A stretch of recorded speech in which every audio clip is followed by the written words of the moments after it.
Earlier this month, President Biden met with the leaders of Japan and South Korea to unveil a new trilateral alliance linking the countries together to counter rising threats from North Korea and China. The White House hopes the partnership alters the strategic landscape against Beijing. And earlier today, I sat down with a U.S. diplomat who has a front row seat to how the tides are changing in the region. Ambassador to Japan, Rahm Emanuel. Ambassador Emanuel, welcome to What's News. Thank you for being with us. Thank you. This region potentially doesn't have a lot of time before some relatively scary scenarios could emerge on the security front. Xi Jinping has told his military to be ready for an invasion of Taiwan potentially by 2027. Is that a date that occupies space in your mind? I mean, you're cognizant of it without it becoming myopic about it. And I also think the most important thing to do is our level of deterrence. And when I say ours, Japan, South Korea, Australia, all of those countries who share a basic set of principles and ideals together and are willing to sacrifice for them. Like what happened the other day at Camp David with Korea, Japan, and the United States is part of that deterrence. What happened 18 months earlier with the announcement of AUKUS is part of that. Taiwan is one issue. But I think before you even think about Taiwan, I would think about what's happening in the South China Sea and what's happening with the Philippines. There's a number of things given China's behavior. In the last 6 months, China has had 2 land conflicts with India, many kind of conflicts with the Philippines. You've had constant incursion on Taiwan, air and water space. You've had multiple incursions into Japanese air and water space. You've had tracking of the United States planes, also Australia and Canada. So you could pick which country you think is the trigger.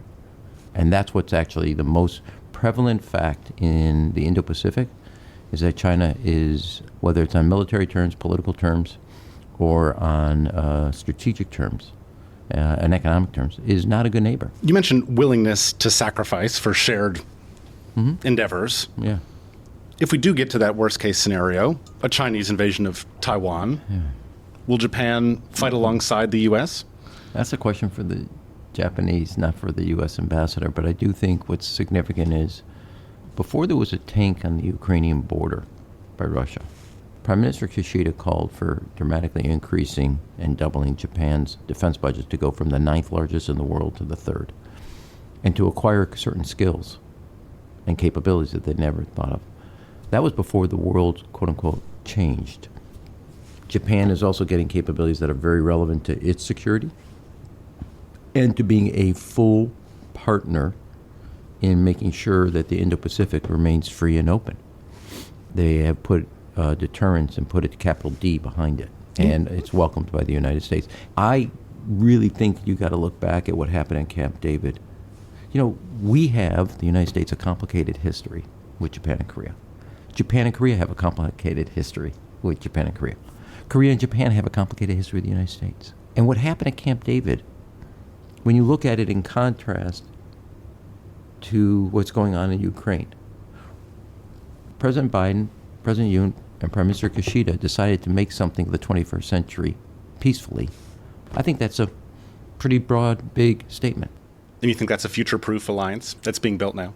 I do think the strategic plates shifted on August 19th, and I know that because of the way China's rhetoric of containment got hot. I also think it's an example, as I said earlier, about putting the past and seizing the future. That's what leadership's about.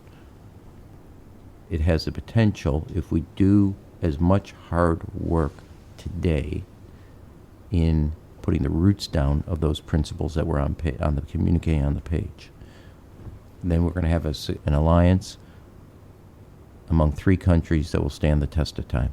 Economic ties between the U.S. and China are slipping now. You have been outspoken in your criticism of the Communist Party at a time when cabinet officials have been trying to put a floor under relations. I'm for that. I'm for not only a floor, I'm for a dialogue. But I'm also not for being, as my father would say, a schmuck. And he said it with this term of endearment. I mean, what I mean by this is Xi stood in the Rose Garden and said, we will never militarize the South China Sea. The wheels of his plane were not up in the belly of the plane when they were doing exactly that. They're part of the World Trade Organization, international economic structure. I can't tell you how many times I had a CEO in my office when I was chief of staff, when I was a congressman, and would say that they're stealing intellectual property, they're stealing product, they're making us give it to them for free so they could basically underwrite and then also undermine your product and do nothing but replicate it. Not even a bolt or a screw was different. So at some point, you got to say, look, now you can sit there and say, well, we'd like to have a great relationship, but if they're going to keep the Communist Party, and specifically under Xi, use lying and cheating as a modus operandi of the state and its legitimacy, then you would be a fool to go into that discussion, negotiation, not cognizant of what they're doing. And my view is, keep doing what you're doing. You're the one with 30% unemployment among youth, not us. You got 10 years of housing with nobody in it. You got people that are getting fleeced by the big developers and the banks. You got municipalities in China that make Chicago look like a AAA rated bond. Keep at it. There is nothing the United States is doing to you that measures what you've done to yourself. We didn't do any of that.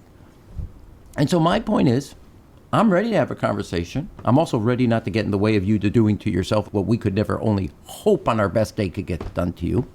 And if you want to stay doing it, and you want to walk away from the international system that you benefited from, well, there, for the grace of God, go ahead. Why should I get in the way of that? Ambassador Emanuel, thank you very much for your time. Yeah, thank you. For a quick debrief on what we've just heard there, I'm joined by Journal Tokyo Bureau Chief Peter Landers. Peter, you sat in on this interview earlier today. What jumped out to you? I was surprised at how forcefully the ambassador took on China and personally accused Chinese leader Xi Jinping of mismanaging the economy, took issue with his positions on South China Sea and intellectual property. And certainly China would take issue with what the ambassador said. China would say that its construction activities in the South China Sea, including military facilities, those are legitimate within its sovereign rights of self-defense. And in fact, China says it's the U.S. that is responsible for militarizing the area by sending warships and military aircraft into what China would say is its territorial waters and airspace. And we also heard Ambassador Emanuel talk about stealing intellectual property, as he alleged, but China says that's not the case, that they are working to improve legal protections for intellectual property rights and defend the international intellectual property system. So they would say their economic growth is part of their own efforts and reject what the ambassador is saying, that Xi Jinping is responsible for China's problems. And Peter, on the ambassador's remarks about the youth unemployment situation in China, you almost got the sense that he was seeing what was happening there as being somewhat beneficial to the U.S. in terms of proving a point. Was that notable to you, given that, for instance, today, Commerce Secretary Gina Raimondo was wrapping up her visit to China and had said earlier in the week that it would be in the interests of both the U.S. and China, and she said to the world, really, for these countries to have a stable economic relationship given their $700 billion in trade. What do you make of that? It did seem as if he saw some benefit for the United States in China having economic problems, and he even exaggerated how bad the youth unemployment situation is in China. He said the rate is 30%. The most recent figure we have is actually 21%, although China stopped reporting it in July, so it could have risen since then. But just in that exaggeration and the general tone of his remarks, he did seem to be suggesting that it was not a problem at all for the United States if China is in trouble. And that's different from what we would hear from Secretary Raimondo in Beijing, where she is pointing to the benefits for the world of more trade between China and the U.S.